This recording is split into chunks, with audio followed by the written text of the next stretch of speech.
let's gather jewels for the crown above. Send the light, send the light, send the light, send the light, send the light. The blessed gospel light, let it shine from shore to shore. Send the light, the blessed gospel light, let it shine forevermore.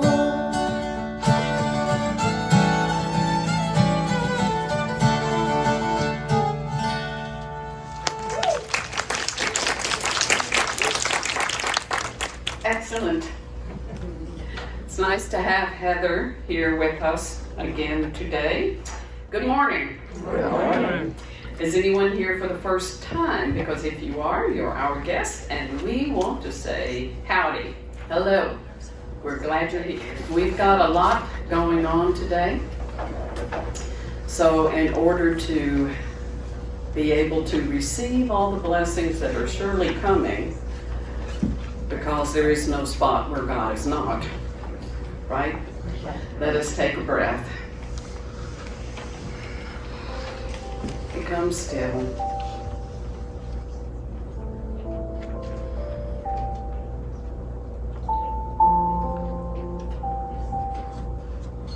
We are each here by divine appointment. Wherever we are, it is a divine appointment. For wherever we are, God is, and all is well regardless of appearances. So we take that in, and we affirm that we are open and receptive to God's living spirit of truth. The living spirit that lives and moves and has its expression in and through us. Thank you for this beautiful day. And so it is. Amen.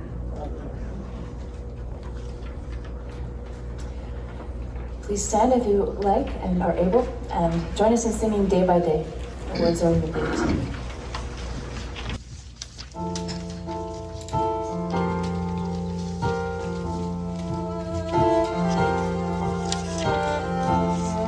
Day by day, day by day. Oh, dear Lord, three things I pray.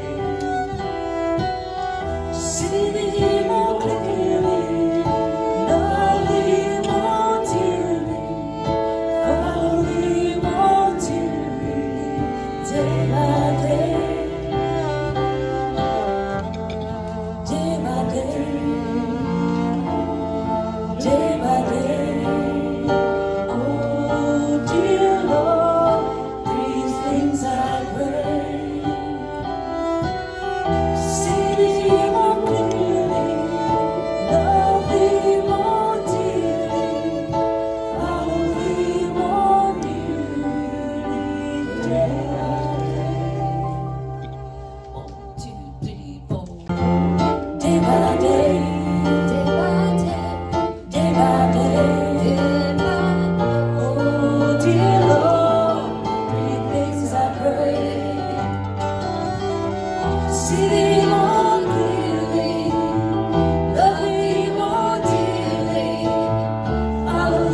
Please join me with our opening statement, which is printed in the bulletin.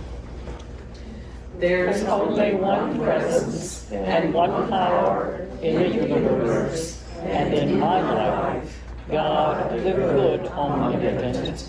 And our vision is A world of spiritually awakened hearts and minds. That's our go-to place when we're discouraged. Mission, what is ours to do? We are creating Your joyful community on a spiritual pathway to peace and love through fellowship, classes, music, and services. I put out in the email that I have an idea that this congregation can publish a book collectively, our story kind of thing. So if you have a story about your life, not your whole life, these are not autobiographies, just a short story where something miraculous happened, something transformed your mind, your consciousness, you had a breakthrough, a great overcoming, stories that inspire and transform. We can publish this here, and you all can brag that you're a published author, number one. Two, these books can be placed on Amazon and Kindle, which means if you've got friends all over the country, and most of us do, they could buy it. Some of us all over the world, they could buy it. Basically, it will reflect the vibration of this community, its faith, its love, and so on and so forth. If you are interested, I need your submission, no more than 15 pages, please, by September 1st. And if we don't have a minimum of 15 stories, we won't do this. But thanks for sharing your story anyway, if it comes to that. Okay. Thank you, Phyllis. Thank you, Donna. You're welcome.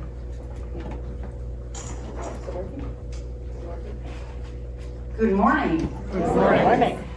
The emphasis today is on truth. The light of truth shines in my heart.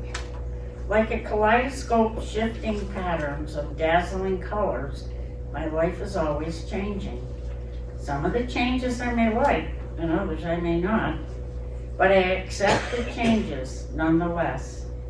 I enjoy pleasurable moments while learning and growing through the more unpleasant ones. No matter where I find myself along the spectrum of human experience, I take comfort in spiritual truth. God is changeless, my rock and refuge in times of struggle, and the wings that lift me in times of ease and bliss. I remain steady and calm even as I navigate life's inevitable changes, finding lasting comfort in the truth of God is absolute goodness. As I travel along my unique path, the steady light of truth shines from within me. Yet I am writing you a new commandment that is true in him and in you, because the darkness is passing away and the true light is already shining. That's from 1 John 2:8. Please join us in singing our centering song, Let Me Remember. It's in your bulletins.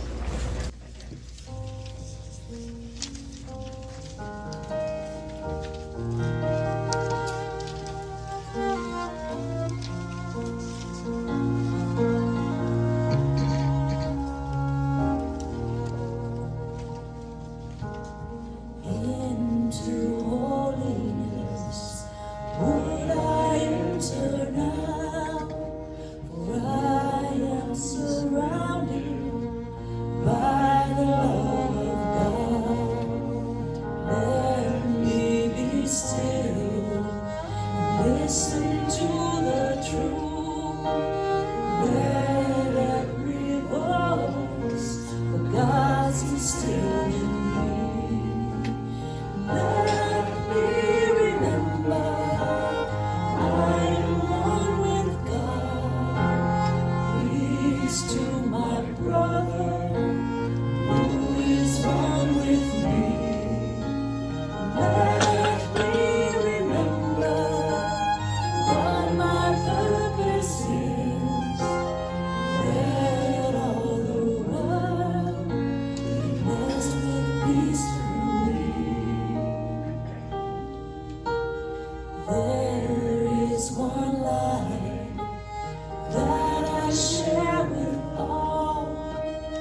blessed with peace.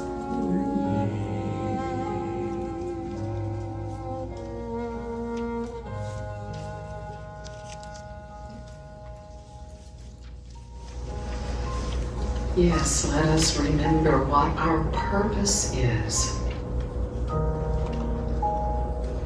We are individualized expressions of the one presence and the one power.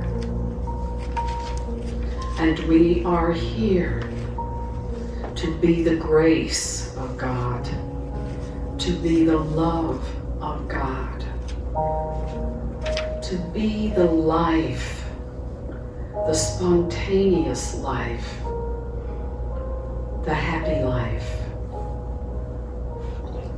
the prosperous life,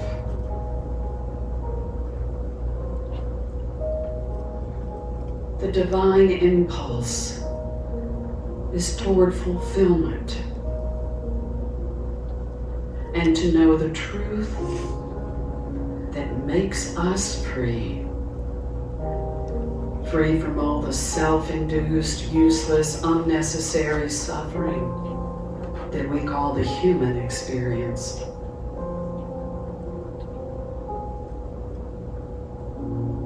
We are open and receptive to the movement of the Holy Spirit at this time. The Spirit that teaches us all things, reveals to us at the right time and in the right way everything we need to know in that moment.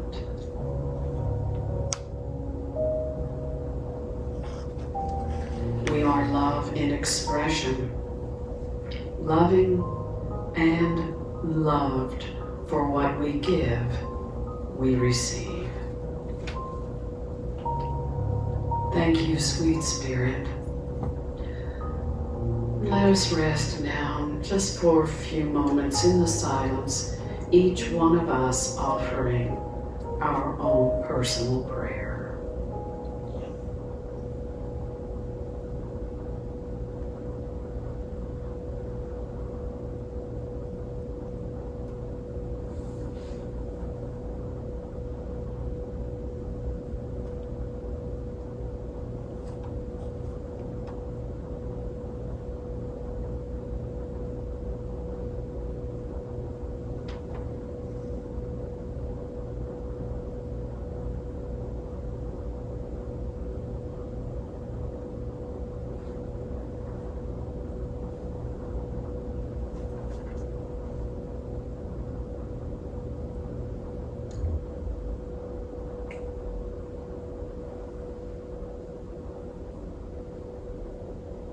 Thank you, sweet Spirit. We lift our eyes now and we embrace this day, saying yes to life and yes to what you've called us to be, which is no less than the light of the world. This is our prayer, it is our decree, and so it is, and so we let it be. Amen, amen, and amen.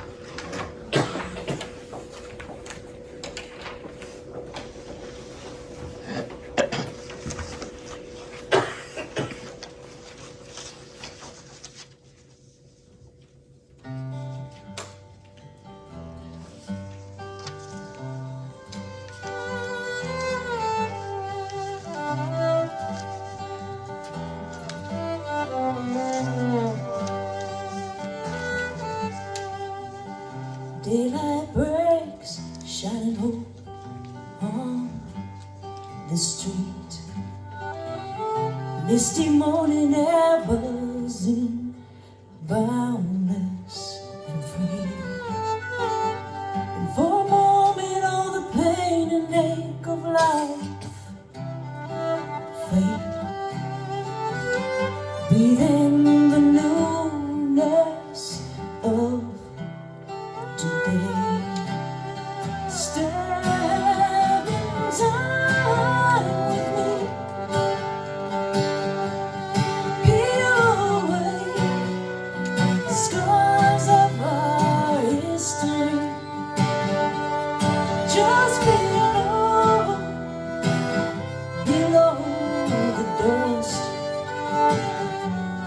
masterpiece waits in glory.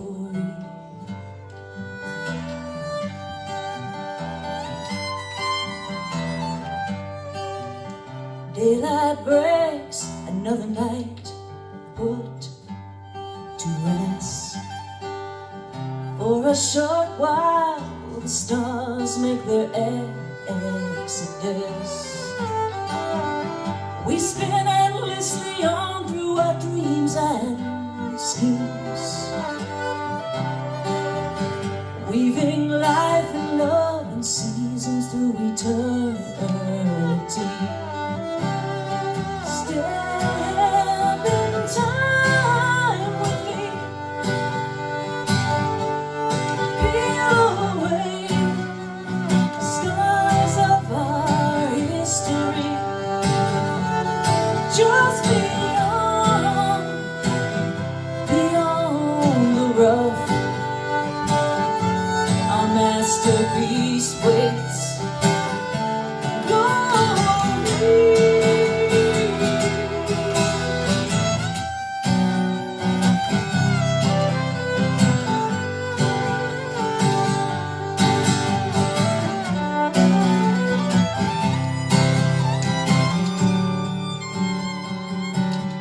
Daylight breaks, another chance, another dance to right the wrongs that we have done. Daylight breaks, the sun keeps rising, guiding us all along. Daylight breaks, no matter how long you hold on to the hurt, for our masterpiece awaits. Our way on me. Step in time with me, peel away the scars of our history. Just below the rough, our masterpiece waits in glory.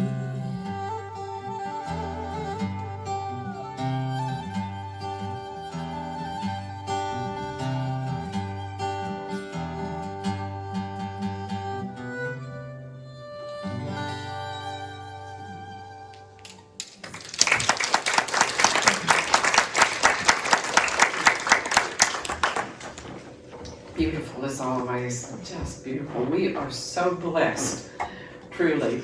Blessed every time you're here, and blessed because you are here. Here.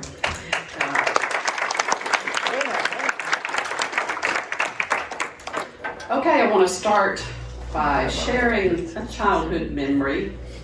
Well, it's actually an adult memory of something that occurred in childhood. Do you remember when those movie cameras came out where you could take your home movies? Well, my dad got himself one year for Christmas. So we set it up in the living room on Christmas Eve, long after the kids, 4 girls in my family, we'd all gone to bed. And then about 4:30 in the morning, the first one that wakes up, the feet hit the floor, and it's a mad stampede down the 3-foot hallway into the living room, right? So that year for Christmas, I'm remembering the video that my dad took. That year for Christmas, my youngest sister, about 2.5 years old at the time, got a toy piano. Cute little toy piano. My oldest sister, who was about 14, 15, got a high school jacket with the mascot on the back, you know, and a transistor radio. I remember seeing her with that jacket on, sitting there listening to transistor radio, kind of like a female James Dean, you know, really cool. She had her stuff together. I forgot what I got, but I think I got a puppet making kit. I could sew my own puppet. And I don't know what the other one got, my sister Linda. But anyway, my older sister gets up, goes over to the toy piano, and goes bling, bling, bling, bling, starts banging out Twinkle, Twinkle, Little Star or something. And here comes my 2-year-old baby sister flying up there to the piano and shoved my older sister away. Get away from my piano. Well, there was a little skirmish, and next thing you know, enters my mother. My mother in her pajamas. And she wore her hair in French twist. A big French twist with curls on the side. Oh, yeah. And at night, she would wrap that French twist in toilet paper. And then she would take one of our underpants and put it over. Kid you not? Every night. So here she is on Christmas morning coming in there with these panties on her head and her hair wrapped in toilet paper to intervene. I hope I can find that home movie somewhere among my dad's stuff.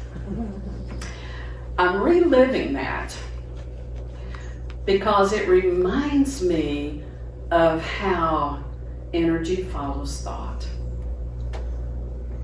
It reminds me of how emotions rule our lives, whether we're aware of it or not. So I look at that, and let's just take my older sister with her transistor radio and her cool jacket. She wanted to fit in. She wanted to be cool. She feared not being in with the in crowd or having what it takes. So she relied on something in the outer to give her the confidence that she sought on the inner. So her fear was not fitting in, not being good enough. And then there's my little sister. Her fear was somebody's going to take something that's mine, something that I value. So she was aggressive. She was asserting her little 2-year-old self, as only 2-year-olds can do. And then there's my mom. She was afraid her hair was going to get messed up. That was her fear.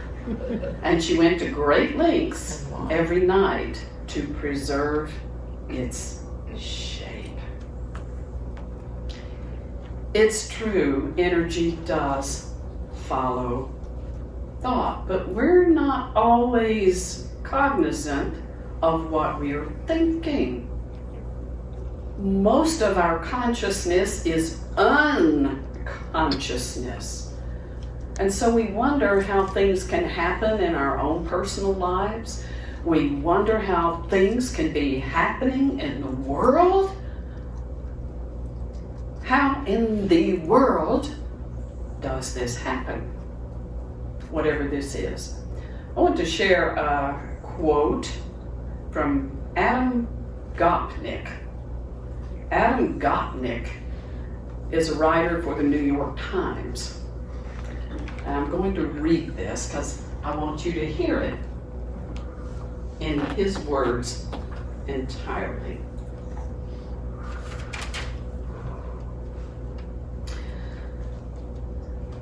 The relentless note of incipient hysteria, the invitation to panic, the ungrounded scenarios, the overwhelming and underlying desire for something truly terrible to happen so we could have something really hot to talk about is startling. We call disasters unimaginable, but all we do is imagine such things. What do you fear? What do you fear? What makes you angry? What makes you jealous? What makes you depressed? In despair, even. These are challenging emotions. And the two most challenging are fear and anger. So let's just talk about fear a little bit. Mark Twain said, "In my life there have been many misfortunes, and most of them never happened."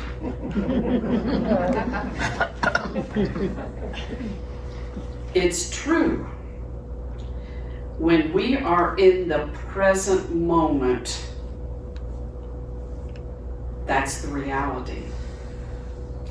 Fear is always future-based. What if? What if? It could. It might. It should. What if? Present moment. And then let's say we genuinely become afraid because this is human experience. We're here to have this experience. We opted for it. Here we are. There are 3 things we can do to make it worse. One is to condemn ourselves for being afraid and say, well, I shouldn't be feeling this. But you are. I shouldn't be feeling this, but I am. And I'm not a bad person, and you're not a bad person. The other thing is just to shove it down. As I said last Sunday, my sister's motto, just suck it up and deal with it. Okay? Here we are. Shove it down. It's kind of like squishing something in a plastic bag, and sooner or later it squirts out the bottom. That's the way the fear is going to come out when you least expect it. And then the third thing we can do to make it worse is to exacerbate it, to exaggerate it, to relish in it, to fantasize about it. Sure, there are possibilities, not all of them challenging not all of them are gonna happen, but the possibility can strike fear. How do we deal with that? Come back to the present moment and to ask yourself, what if the worst that could happen happened? What then? What then? Face the fear, walk through the fear in your mind, and then let it go. Remember, the divine presence will, for each one of us, is nothing but peace, love, life, joy, prosperity. All signs of the presence of God, or some shady dealings. Some of them. I'm talking true prosperity. True prosperity. If that is the divine will for each one of us, then we can relax and let go and not feel like we have to make it happen, because it's already happening. We just need to say thank you. Receive and say thank you. So there's fear.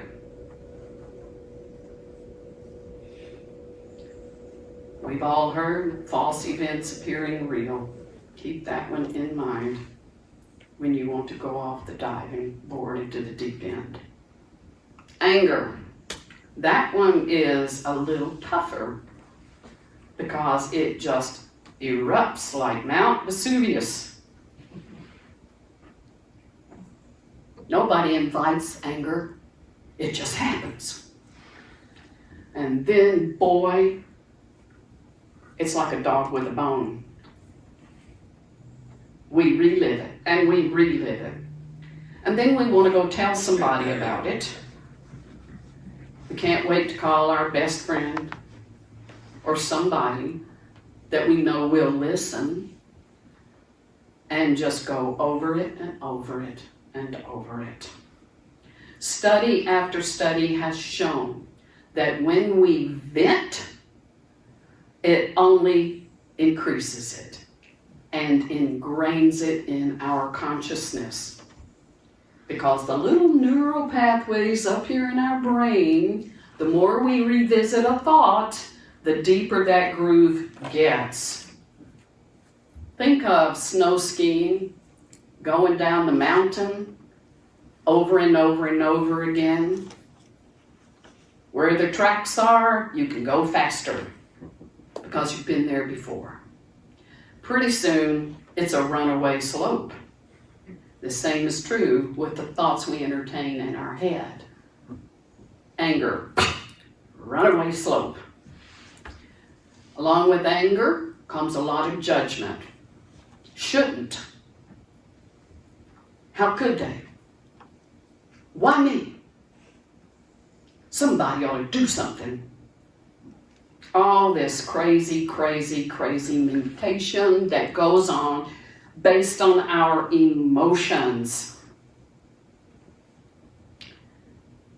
How do we bring it back to a place of peace? First off, we have to accept ourselves. We have to know we're going through the valley of the shadow. And as many people have said, we don't have to camp out there. We keep walking through it. And know this too shall pass. Because the one who is willing and is committed to practicing spiritual principle will return to the natural state of peace when that is the commitment. There is no event that can happen in our lives, however tragic and heinous it is, that will ever separate us from the love of God. We're the only ones that can do that. And we do it with our thinking. I wanted to draw your attention to this.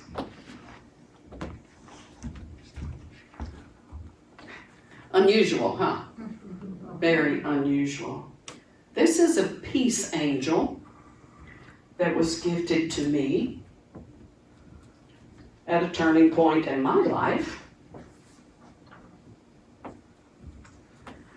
And it's got a little thing in the back of it tied to it which explains what it is. So I'm going to share this with you so I can get to the top of it. Okay. She was created for the Central New York Doll is Art Guild in 2007 challenge. This challenge required the use of 3 colors, black, white, and one other of our choice. I wanted a name more descriptive than blue. I asked the salesperson at the fabric store what he would call one of the fabrics I had chosen. It was not quite turquoise or teal. He thought a minute, looked at the bolt end, and proclaimed it cerulean. The 24th Peace Angel became black, white, and cerulean blue. Her head and gloved hands are sculpted from polymer clay. Her armature is wire and steel brake line. She is 20 inches tall, 6 feet wide, 14 deep, and weighs about 3 pounds. They didn't give her shoe size.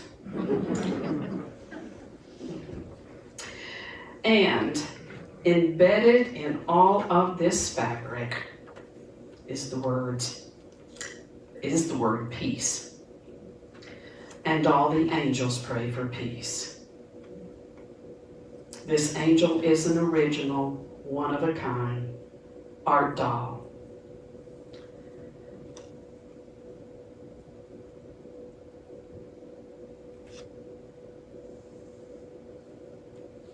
I offer my prayers of peace in 42 languages, rising up to the one. Those languages are on this doll. Peace doesn't always look like you think it does. But peace can be ours. We can cultivate emotional wisdom we can understand that when we get hijacked by a torrent of fear, anger, judgment, all of the things we really don't want to experience, we have the tools to be the peace doll if we choose. The Buddha said when he's in fear, he stops. And he doesn't move until he analyzes what is at the root of the fear. Am I going to lose something I value? Is somebody going to take it from me? Am I inadequate with my peers? Does my hair look good? When you find yourself in fear, stop and don't move until you turn within. Because energy goes where awareness flows to. And when there is awareness, a self-discovery, there's a healing that takes place.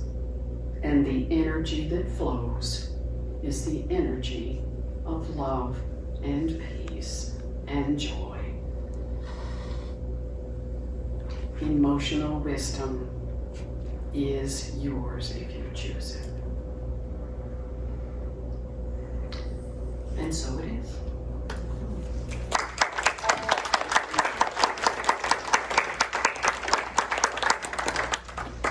Join us in singing Be Thou Our Vision. It's in your bulletins.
Sing the first verse with me again.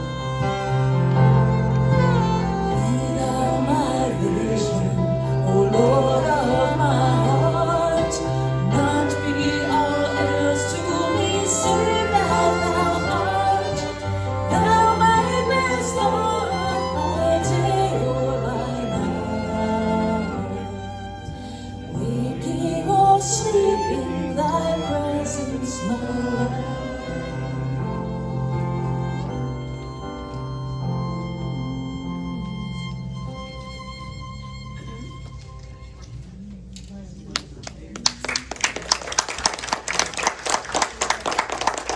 The goal is to live a balanced life.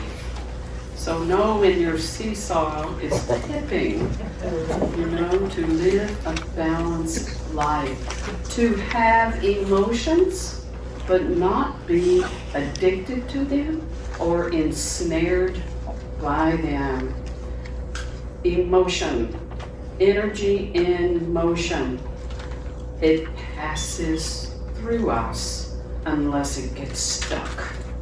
If it gets stuck, that's because there's some gunk in our screen.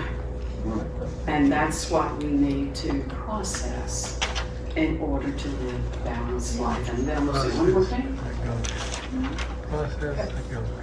Forgiveness. Forgiveness is the best balancing act there is. Breathe, forgive, come back to the center, and face the new moment. We thank Charlotte and Margaret for taking up our offering today for us. If you will affirm with me the blessing for our tithes and offerings, and as you do, visualize the energy, be cognizant of the energy with which you are giving this gift, whether you mail it in or do it electronically or you've got a check in your hand. I'm asking you to visualize it now and to feel the energy that's following the thought, whether it's a conscious thought or an unconscious thought. And then breathe love into that and affirm with me. Divine love through me blesses and multiplies all that I have, all that I give, and all that I receive. And I am grateful.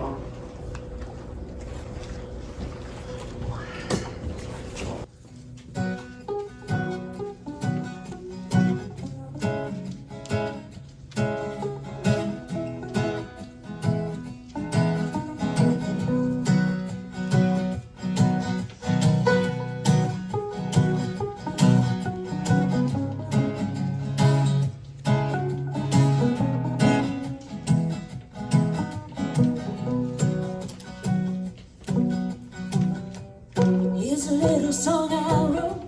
You might want to sing it note for note. Don't worry. Be happy. In every life we had some trouble. When you worry, you make it double. Don't worry. Be happy. Don't worry.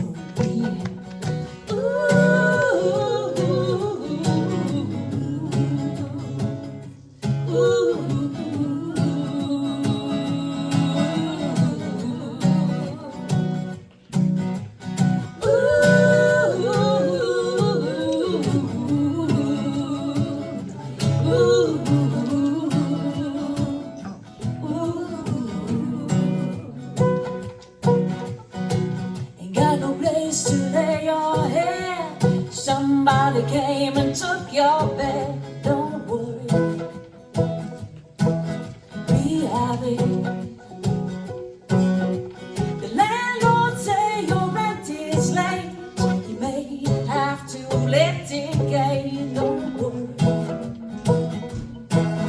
Be happy.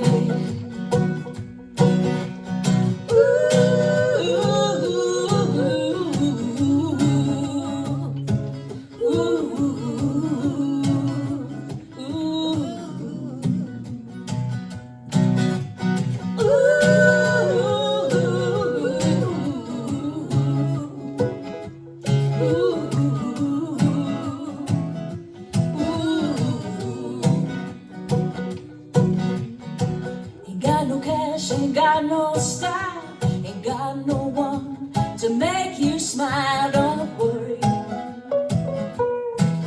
Be happy.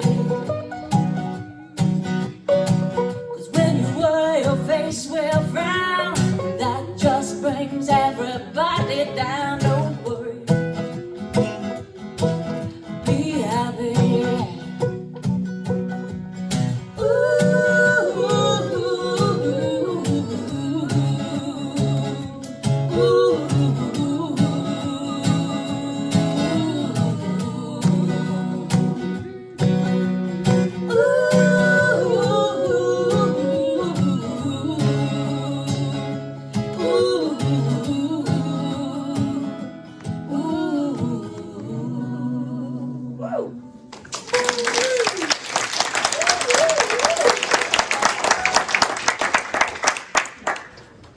time I heard that, I think, was with a ukulele. I was living in Hawaii. Yeah, it was good. Okay, let us close our service. Let us stand and pray together the prayer for protection, followed by the peace song. The light of God surrounds us. The love of God enfolds us. The power of God protects us. The presence of God watches over us. Wherever we are, God is, and all is well.